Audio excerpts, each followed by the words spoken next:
મરચાં પર 10 વાક્ય ગુજરાતીમાં. નંબર 1, મરચું એક શાકભાજી છે. નંબર 2, મરચાં લાલ અને લીલા રંગના હોય છે. નંબર 3, મરચાંનું સૌપ્રથમ ઉત્પાદન દક્ષિણ અમેરિકામાં થયું હતું, જ્યાંથી તે સમગ્ર વિશ્વમાં ફેલાયું. 4, સમગ્ર વિશ્વમાં મરચાંની વિવિધ જાતો ઉગાડવામાં આવે છે.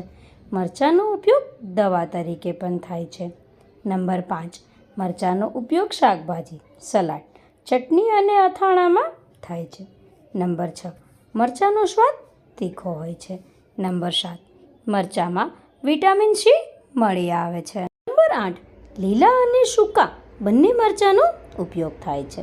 નંબર 9, મરચાંમાં આવતા કેપ્સિકમ મરચાં સ્વાદમાં બિલકુલ તીખા હોતા નથી. તે લાલ અને પીળા રંગમાં પણ આવે છે. નંબર 10, મરચાંનું સેવન કરવાથી બ્લડ શુગર પણ કંટ્રોલમાં રહે છે.